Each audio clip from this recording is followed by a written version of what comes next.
Patuloy po tayo sa Philippines Uncut at patuloy pa rin tayo sa diskusyon kung bakit kahanga-hanga ang bamboo. Di ba? Sabi natin, climate, it protects you as a carbon sink. Kanya ang DNR nga magbibigay ng funding para sa mangroves at saka watersheds. So, dahil talagang sumisip-sip po yan ng carbon. Pero bukod doon, yung mga ibang nabanggit na. At dahil doon sa Marrakesh ay inalala po natin ang 3rd anniversary ng Haiyan catastrophe. At ang Filipino community nga ay merong mass na ginawa. Kami naman dun sa special forum ay inalala rin namin ang ating refugees, but the whole world. That's why we had refugee portraits from Georgia, from the Philippines, and from Colombia sa Afro-heritage nila. At makikita po ninyo yon after, well, pagbalik siguro ni Buddy kasi medyo heavy po ang mga tinatawag na load nito. Pero it's very interesting, but you can see it live. Itong exhibit sa Senado. It will open on December 5 for 2 weeks. It will be hosted by the Climate Change Committee, which is headed by Senator Loren Legarda. So, ang partners naman po namin, syempre, ang tumulong sa amin, the Earth Savers, of course, initiated it, which was founded by former Senator Alvarez. Pero, kasama po rin namin ang tulong ng NCCA, ang Turkish Airlines. We really have to thank the General Manager, Mr. Balanban, for the courtesy. Alam niyo ho, ang hirap magdala ng mga exhibits that made it possible for us to have this exhibit, which was very well appreciated. Kaya meron hong showcasing sa Senado. And you can see it for yourselves. You can go and watch it for 2 weeks. Ngayon, patuloy po tayo sa bamboo kasi we were talking about refugees. Aba, ang galing rin po ng bamboo for shelter. Yes. Okay. We're back with Attorney Dulce Ponsalan para sa kwentuhan. Actually, dun sa ating seminar na inattend, isa sa Cebu was speaking so strongly on how to use bamboo as a shelter, di ba? Yes. So I would like, during the commemoration of Yolanda's anniversary, there was the National Convention of Philippine Institute of Environmental Planners on November 8 to 10. So the delegates are environmental planners, engineers, architects, LGU representatives. And we discussed about the way forward dahil 3rd anniversary na po tayo. And one of the things that we discussed were the structural benefits of bamboo for permanent housing in order to address the mounting lack of housing units. Because we don't want 10 cities. We don't want 10 cities. And bamboo can come into the rescue. Yes, because right now, during the last National Housing Summit, sinasabi na 5.9 na ang massive backlog natin sa housing. Nakakaawa naman yun. So, why million? Dahil naalala po natin, we're visited like with 20 typhoons per 20 year. typhoons a year. At ang babagsik. At ang babagsik. So, hindi pa nakaka-recover ang isang komunidad. May dadating na naman. So, balik tayo sa bamboo. Socialized housing is 450,000 pesos and below. Now, with the technology that our government of the bamboo that the OSTFPRDI developed, that is called the DIY shelter, you have 75,000 pesos. You can put up a permanent house, which you can also transport. All the way to high-end, which is what the developers would like to see. So, it's a 6-story building. Kaya. Pwede pa nga po. Pero alam mo, kung aalalahanin nyo, si Rizal gumawa ng bahay kubo doon sa Dapitan. In fact, we used it even as a model for our setting para doon sa designers parang competition sa Prague, yung quadriennale. So, Marami it's po. so, the scope talaga is immense. Oo, na magagamit ang imagination I ng was so mga tao. excited kasi yung bamboo is a symbol of Philippine strength. Ngayon malalaman ko, bamboo is included in our nourishment. So, Yes. may nourishment, may food, clothing, and shelter. Lahat. So, kung may kasama na ngayon, yung coconut as tree of life. Oo, Meron ito ng yung grass of hope. Yun ang Diba? tawag dito sa bamboo. Oo. Ang galing niya. Kanya, and we are rich in the Philippines for this. At saka pinag-usapan niya rin namin sa UNESCO noon, and the Director General gave her blessing in the pictures that you saw. She spoke so well, nakaka-touch talaga about the Philippines, our work here in the Earth Savers, how it's being used as a Yung model cultural now. creativity. Oo. Cultural creativity. Kanya nakatutuwa talaga na we are going to be the seat of the presidency of the ASEAN in Yes. next year. And there is a UNESCO ASEAN agreement. And gusto ni DG Bacova na it can be implemented here. So we're hoping, as we suggested when they asked me to talk, at nandun nga yung bamboo orchestra ni Opo. Earth Savers na si Ma'am Dulce. Hindi, ang kailangan natin, ang sabi namin, sana part of the celebration can be an entire bamboo orchestra, new compositions of all the instruments that you find all over the country, different uses and ng ating mga indigenous communities Yes. din. And sabi ko nga kay Attorney Dulce, dapat nandun na lahat tayo sa steering committee nito, which can occur next year to showcase talaga kinship and solidarity in the ASEAN region through the bamboo. Yes. I'd like to share a very special experience with the ASEAN.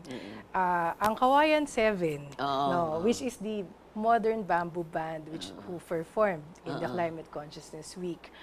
Our aim is to develop not only very good musicians, but instrument makers. Because most of the instruments that are used in the orchestra are imported instruments, Western instruments. Now, 2 years ago, when Kawayan 7 was formed, our youngest member then was a 13-year-old J. Big Oliveros, and the oldest member was, of course, Lolo Manny. So if you notice, tatlong henerasyon yan. Ang kawayan dapat ganun din para maging sustainable. Yung continuity, Yung continuity. Ang mga gumagawa po, alam nyo yan, even sa Rondalia, mga katutubo. Tapos kahit yung sa Rondalia na isang Pilipinong grupo, madalas pag nagkaedad na yung instrument maker, hindi minamana nung anak or nung apo. Dito, ang ginawa, may transmission. May transmission, may transfer of technology. So, what we did was to integrate bamboo music inside the K-12. Importante yun eh. Di ba yun ang Yes. sabi natin sa ating forum, di ba?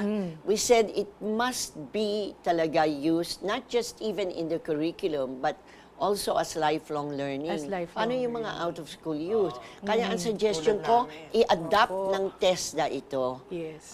It should be adapted by TESDA para mabigyan ng pagkakataon yung mga wala sa formal curriculum. At Ang ganda talaga ng mangyayari. Kompleto na eh. May health na, may culture, may nourishment. Hindi lang yon yung pagpapahalaga mo sa katutubo. Hindi ba yung mga Aita natin, pinanonood sila kung paano sila nagluluto ng sa bamboo? It's even used for really delicious rice, hindi ba? Imbes na yung pinakuluan mo lang. At saka yung sa instrumento po, example si Lolo Manny na banggit nyo, yung maliit na flute na 3.5 inches lang. Yeah, amazing. Okay? Ito po yung tinatawag nating rhizome. So ito yung mother pole, ito yung nagsistick out. Tinatapyas lang yon, pinapabayaan. So naging magandang flute na pito at the same time. At yung mga flutes ay nag-evolve dahil perfect pitch na at ang gumagawa ay mga magsasaka at mangingisda sa Alabat island sa Quezon Province. Nakapagbigay ng kabuhayan sa kanila, nakapagpatapos sila ng para sa pag-aaral community mga anak. building and Yes. resilience din ito Inclusive Oo. growth po. Kanya, alam mo, natutuwa ako na nahuli natin si Attorney Kanyang bamboo Dulce. rondalya, may Meron Meron na. na. O yung Wow. sa di ba, yung rondalya Meron na ng tayo. PUP, ngayon ginaya na ng FEU. Dapat talaga mamaya Meron nito po. para hindi lang piano, tsaka rock bands, etc. I mean, our youth can get engaged in this and really be very creative in their approach. At saka kayang-kaya, nakita mo yung mga bamboo natin. Kung yung sa bote, nakakapatunog yung pang bamboo. Wala namang problema. The Filipino has always been creative. Creative, imaginative, innovative, and caring.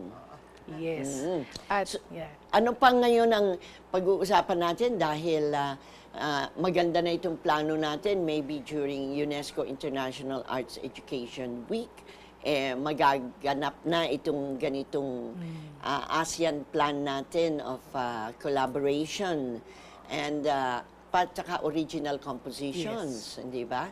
Yun ang magiging magandang contribution natin sa ASEAN besides the political, economic discussions. Itong culture can really be the womb to tie things together.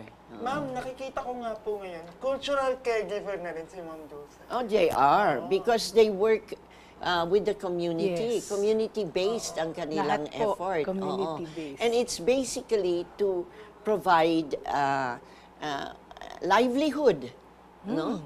It's really livelihood as well for the people who are involved in it. Kaya yun ang mahalaga na makikita mo ang connectivity, ang link ng kultura sa ekonomiya at mahalaga kultura para sa alaala. Opo. Di ba? Because memory, you Cultural heritage. Yeah, Yung you cultural keep that heritage. memory. At saka ang ibang magagagaling talaga sa bamboo ay ang mga katutubo natin.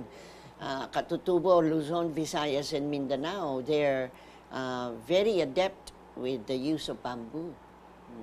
And the bamboos, limitless na po. Noon, letter A to letter Z, ang listahan lang ay 1,500 uses. Ngayon 10,000 na. 10,000. 10,000. Oo, biruin Ilang mo araw yun. kayang pag-uusapan yun? 10,000. Hindi araw, Nagamit, buwan. nagamit. Madadagdag pa Oo, yan because there will be madadagdagan pa yan. modifications Creative. Modifications at saka yung mga huhugot doon, makakaimbento pa ng iba pa.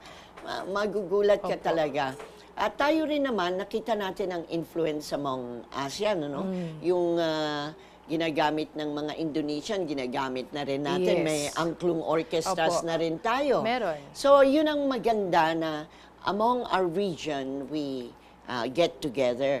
Ang bilis ng ating usapan, pero nakita niyo kung bakit pinilito namin si Dulce na makasama ngayon during Climate Change Consciousness Week and our report on Marrakesh, which I'm sure will be continuing when Buddy comes.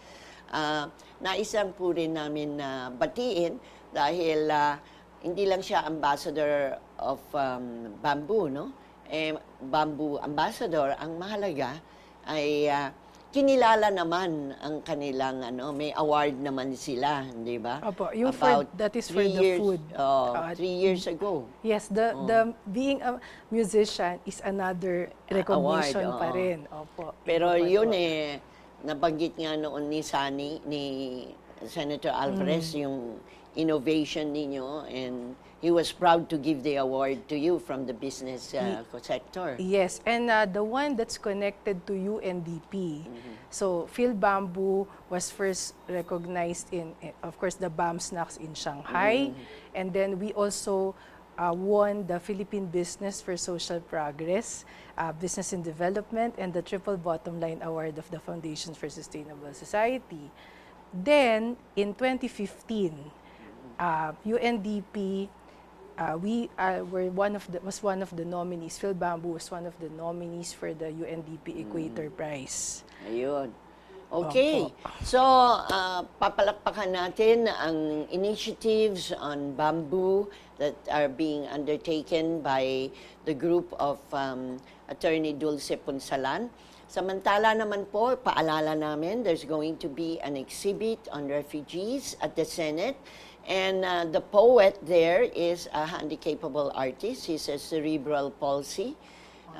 But he has a little poem for the exhibit at pababasa natin sa kanya para maunawaan ninyo kung paano natin pinagsama-sama ang kahalagahan ng pangangalaga, the call to conscience for an emergency humanitarian response.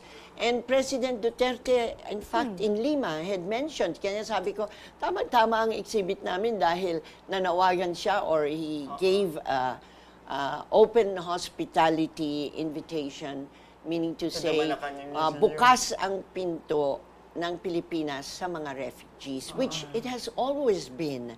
When you think during nung panahon ng mga Nazis, ang mga Hudyo dito, tapos sa mga Vietnamese, pati yung mga White Russians, the Philippines has been hospitable. It's a heart, it's a compassion for the helpless and the hopeless, as being said. So, are we ready with our poem, Nikki? Sige ma'am, ito ma'am yung title ko, Climate Conflict Refugee. War against life and property is the greatest crime of decadent, corrupted humanity. Paired with carbon crisis, our current calamity, the destruction of both planet and people, at its apogee, gives birth to this dejected mutation of human folly and pedigree. Last line. Ang ending. Ending, the people need to bend a knee to Earth and Mother Nature so that the planet need not break its back to ruin mankind and our children's future. Ayun. Di nakita ninyo the capability of persons with disabilities. We can rehabilitate. We can really care. We can stop the overheating of the world. 1.5 for the survival of our small islands. Yan po ang hiling. At yan naman po ang binigyan ng pansin sa Marrakesh. And you'll have a continuing report from Marrakesh dito po sa GNN. Meanwhile, paalala lang po, kabayanihan ang pagsagip sa ating naghihingalong inang kalikasan. And culture is an essential ingredient for sustainable development. Para po sa kapayapaan, para sa katarungan, para sa katotohanan, para sa alaala, para po sa likaskayang kaunlaran. Gamitin ang kultura na sinapupunan ng buhay.